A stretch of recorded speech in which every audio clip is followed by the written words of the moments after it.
En este canal siempre hemos tocado el tema de las monedas y los billetes, pero ¿sabías que las estampillas postales son como las hermanas menores de los billetes? ¿Y que algunas utilizan técnicas de fabricación parecidas a las de los billetes? Hoy vamos a conocer cuáles fueron las primeras estampillas postales de México. ¿Sabías que antes no tenían denominación ni en pesos ni en centavos?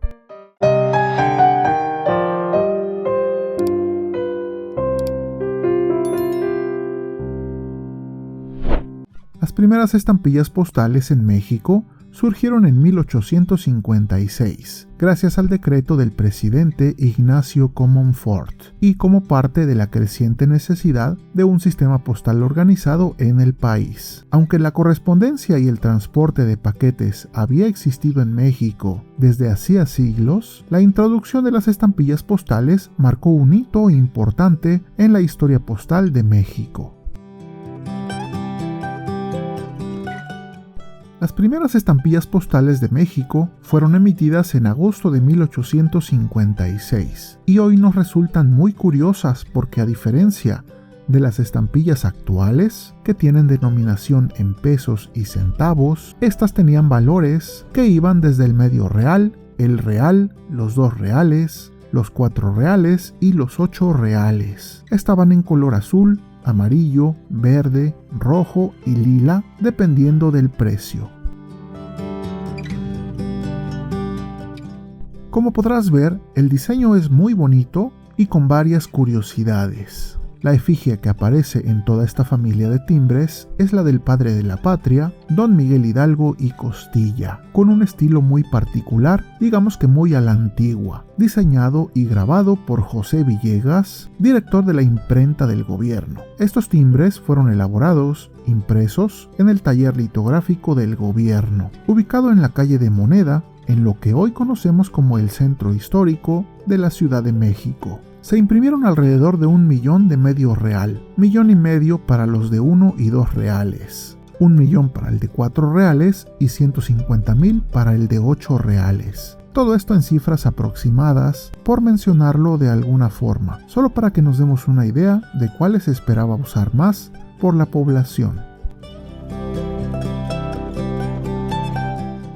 Hay que mencionar que esta primera familia de estampillas fue impresa en reales, justamente porque en esa época aún se utilizaban las monedas denominadas en reales, de las cuales ya tenemos varios videos. Solo como recordatorio y para ver algunas que ya revisamos, tenemos el más famoso de todos y más hermoso, el real de a8 columnario, moneda fabulosa que te recomiendo conocer.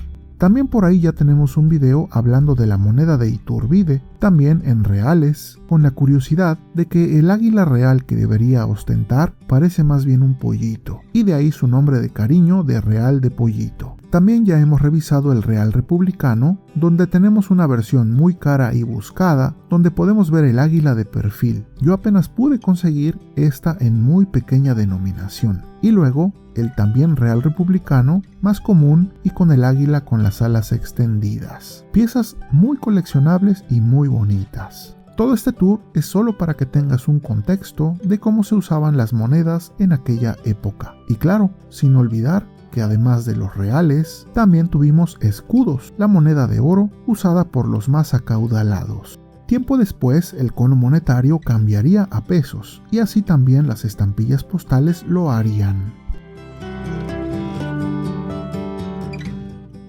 Hay cosas muy curiosas en estas estampillas. Además de que están denominadas en reales, podemos ver que arriba dice Correos de México con letra J en lugar de la X. Y eso se debe también a la época en la que todo esto se dio. Más adelante, todo esto cambiaría y se usaría la X que hoy conocemos en la palabra México. Como motivo principal, como decía previamente, vemos a Hidalgo. Y si nos damos cuenta al analizarlo de cerca, la técnica utilizada en estas estampillas nos recuerda a la usada en los billetes. Por eso siempre considero a algunas estampillas como las hermanas menores de los billetes, grabado intaglio en planchas. Esos puntitos y rayitas de manera muy delicada que se graban en el metal y luego se imprimen sobre papel, dándonos esos resultados maravillosos donde tenemos esas pequeñas obras de arte o lienzos que son igual de hermosos que los billetes en muchas ocasiones.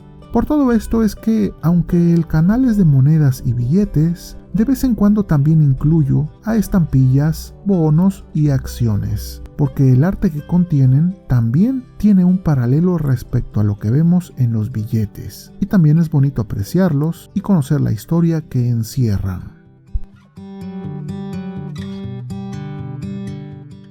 Algo interesante que debes saber de estas estampillas es que se imprimieron por primera vez en México a tan solo 16 años de diferencia de cuando se inventaron en Inglaterra, donde en 1840 se imprimió el famoso penny black, estampilla de fondo negro y con la denominación de un penny, la cual es la primera del mundo. Previo a las estampillas, las personas que recibían la carta eran quienes pagaban por ella, por el servicio. Y eso hacía que muchas personas y familias que a veces no tenían dinero devolvieran muchas de las cartas enviadas, y todo ese esfuerzo de enviarla y luego devolverla no era remunerado. Este problema lo notó un profesor inglés llamado Rowland Hill, quien propuso una reforma al sistema postal inglés, en donde el que envía la carta o paquete pagara de antemano por el servicio de acuerdo al peso del paquete. Así nació la idea de comprar estos sellos, previo al envío del paquete. Y así fue como en 1840, en Inglaterra, se usó por primera vez el timbre llamado penny black, el cual llevaba plasmado el medallón de la reina Victoria para conmemorar su visita a Londres en 1837, y su valor fue de un penique o un penny, recordando que un penique equivale a la centésima parte de una libra esterlina, similar a lo que para nosotros es un centavo respecto al peso. Luego de esta invención, 16 años después de esta, México adoptaría este nuevo sistema, lanzando esta familia de estampillas, y si te lo preguntas, pues no tengo el penny black, pero quizá algún día. El coleccionismo de timbres y estampillas es conocido como filatelia y es igual de atractivo que la notafilia, y más si te gusta apreciar su arte, su belleza, tal cual como si fueran lienzos miniatura al alcance de tus manos. Por medio de ellas podemos conocer y difundir el conocimiento de lugares, personajes, paisajes, eventos y en general la cultura del país, mediante la belleza de sus diseños. Hay muchas técnicas para crear las estampillas, como el offset, por ejemplo, y algunas otras, pero las que yo colecciono son las que utilizan técnicas parecidas a las de los billetes, grabados intaglio en planchas de metal que hacen que la estampilla tenga unos detalles y una definición espléndida, tal cual ocurre con los billetes, y donde al acercarlos podemos ver toda esa serie de rayas y patrones y toda esa riqueza que los compone.